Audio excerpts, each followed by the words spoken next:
Previously on Balls. Light Balls, Visual Radio and Mix 93.8 FM. We're into the flush out with Imperial Collection. And finally, we tracked David Campese down on a completely different number after that other one kept throwing us out, spitting us out.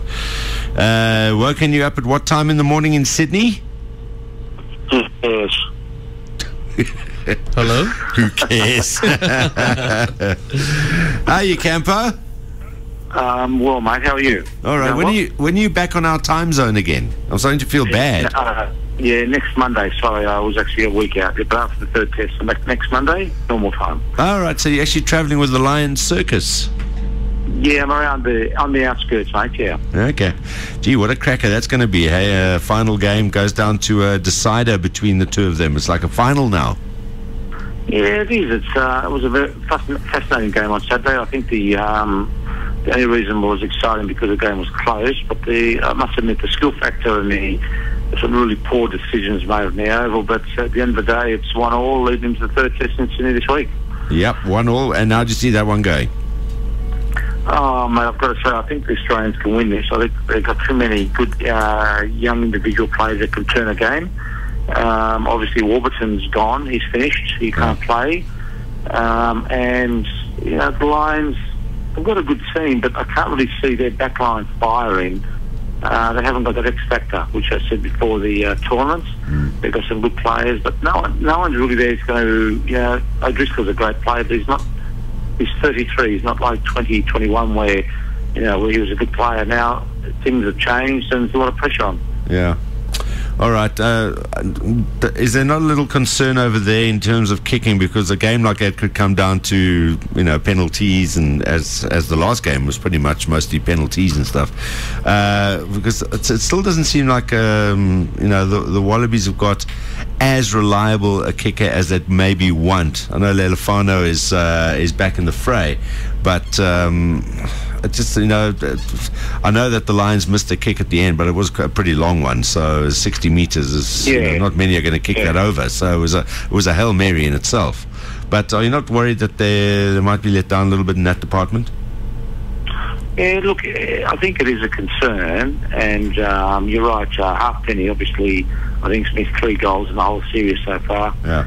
Look, it was a long way out, and but again, I think it demonstrated that you got to be careful of the referees, because anything could happen. They can do anything at any time of the game. But yeah, look, it's going to go out the game. But it was interesting also that you had two Wallabies, Beale and O'Connor, out at 4 o'clock in the morning, week of a test. What is wrong with you guys? Oh, mate, don't blame me. It's not me. We never did those things in our day. These guys obviously don't really care. They don't care about their teammates. They don't care really about anything else. They've got to apologise the day after a test, and because senior players upset. But you've got to realise it's obviously been going on for a long time, and they've been doing it, and now everyone's starting to wake up and say, mate, it's okay if you. It's not really okay, but they're not even playing well. But and that's the worst thing. There's a lot of discipline problems. Has there been any comparison drawn then? Because Mickey Arthur basically loses his job as Australian coach, and whether you agree with it or not, or whether that list, they were nowhere, and they're going to be nowhere in the Ashes. But for pretty much the same reason, players that are basically don't respect him, ill-disciplined, doing their own thing, doing similar kinds of things as well, knocking out English batsmen, which we don't really complain about at the best of times, but still, in the context of Test cricket, you don't do that. Knocking out English batsmen in pubs and stuff. Now, the Wallabies have been doing this for a while as well. So, is there some kind of comparison to go, well, then Robbie Dean should be given the boot as well? Well, we hope so. Yeah, look, it's obviously a problem that's been going on for a while. I tweeted there's no respect there. You've got to respect the coach. You've got to respect the people you play with. It's a great honour to play for your country. And if you look at it, it's mainly the young guys. Young guys sometimes don't care. They're getting big bucks. They think they're better than what they are, and they don't care. And it's there's a couple of things you've got to think about. Is that in my day, the older guys would pull the young guys into line, There's a team environment you've got to be respectful of, and sometimes these guys don't think of that. It's a different era. But again, out at 3:30 in the morning the week of a test is absolutely disgraceful. Yeah. And then they've got to apologise the day after test, and they play crap rugby. I mean, it's just not. Yeah, you're right. I think there's, I think they've been getting away with it for too long, and they're pushing the limits. And I think that, if you set the limits early, this is what we want: team environment, senior players, or if they do something wrong, you drop them. You say, sorry, mate, bye, see you later.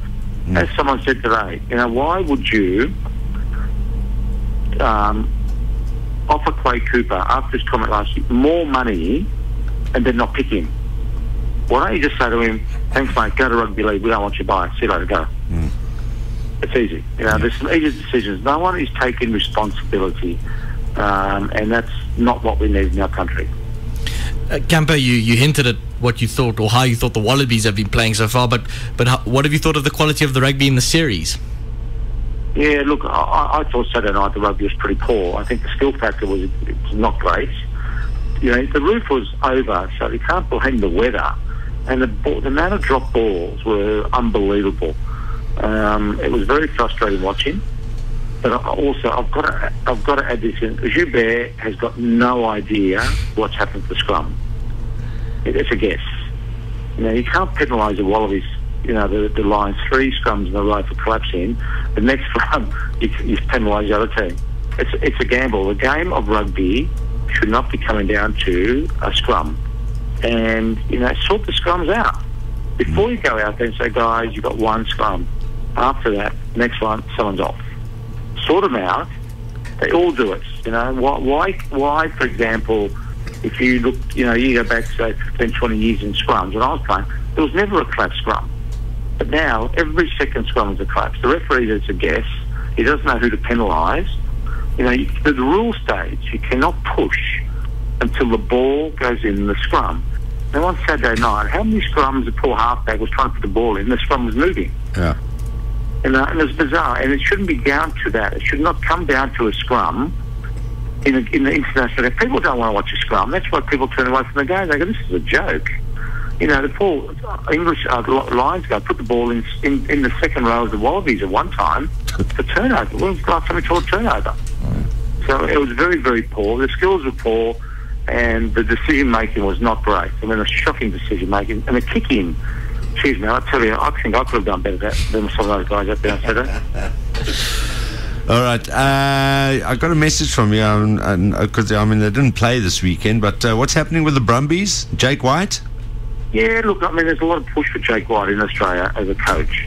And I think that, obviously, living in South Africa, talking to people, watching the box, watching everybody, Jake White is a good coach. There's no doubt in that, but we don't need a foreign coach in Australia. We do not play like South Africans.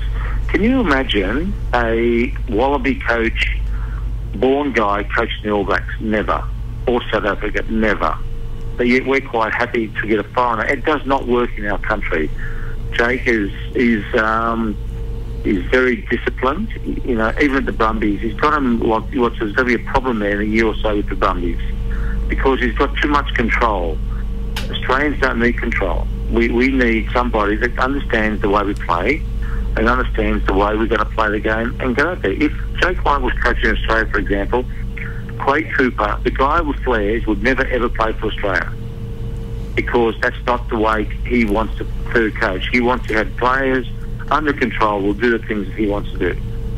I've got nothing against Jake, but I think Australia we are different. And I think Mickey Arthur, Robbie Deans has shown that. They've just got no idea how we play and the way we think about rugby. We are different. If Jake White was coaching Australia, Curtly Beale wouldn't be out at 4 a.m. Well, I know that is exactly right, but the thing before, again, it's happened because they've allowed it to happen. Someone's got to take responsibility in Australian rugby, and if you've got a coach that knows what he's doing, you've got to respect that. You've got to respect the coach. Like when I played, you respect the guy who's coaching the game. And if you respect that, you respect your teammates, and you play for your country with honour. And I think that's what we're missing. Yeah. All right, so there we go. That's Campo's thoughts on Jake White maybe taking over from Robbie Deans. That's been speculated. And, of course, also the Lions-Wallabies game, the big decider this weekend. Quick look at Super Rugby predictions this week. We have to run through them very quickly because time is marching on, Campo. How did I go last week? You didn't do too badly, actually, last week. I think you only got one wrong. There you go. Okay. Yeah, not too shabby. I think you got the Sharks game wrong. Oh, did I go for Sharks, right? No, you went for the Blues. Oh, yeah, watch that. They scored the bloody 79th minute, wasn't it? But bearing in mind, you are making these predictions at 3 a.m, half asleep, so it's not bad. Yeah, thanks. Yeah, that's my excuse, Yeah. And not having seen any of the games, probably.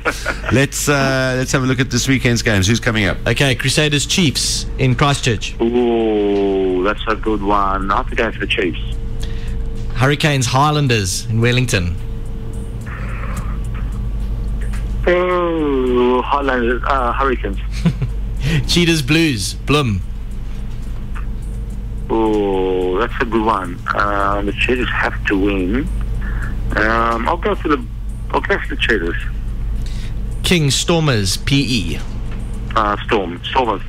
And then the last one, Bull Sharks, Pretoria. Oh, Shivers. Gonna have to go for the Bulls. At home, yeah. At home, yeah. Okay, that's it. Those are the games. No Wallaby, no Aussie teams playing with the... Yes, and Australia by 2 points. Australia by 2 points. Going to come down to kicks. I hope your boys are on form. Warburton's out. What happened to Hallwell? I haven't heard the decision. I don't know. No, he got... I think he got cleared, eh? Cleared, yes. Yeah. Johnny has no idea. He's throwing it out there. I'd heard that he'd got cleared yesterday on BBC. All right, cool, Campo. We'll look forward to chatting you back in South Africa because it's impossible to get through to those numbers in Australia. So next week back in KZN. I think things are a lot more chilled there than they have been the last couple of weeks. Had a good interview with John Plum a little earlier. Exactly, yeah. All right, cool. Well, travel back. Enjoy the last test and travel back safely. Thanks, guys. See you there. Cheers, Campo. Bye-bye. Bye, guys. There we go, David. Heading off back to sleep. 3 o'clock in the morning in Sydney. That's the scene of the final test, Lions against the Wallabies. And the flush out proudly brought to you by Imperial Collection, home of Signature Brand, the importer and distributor of Bentley, Lamborghini and Lotus. Go to imperialcollection.co.za or pop into their dealership, corner of William Nicol and Bryanston Drive. Go and have a look at their signature brands there. Check out the video with Ian and Sasha as well. That is on our website right now at balls.co.za. Balls.co.za. The world of supercars with 1F and F1, proudly brought to you by Imperial Collection, home of signature brands. This is Balls Visual Radio. Darren, Simon, Kate and John. Weekdays from 3 p.m. to 6 p.m. Central African Time. Balls.co.za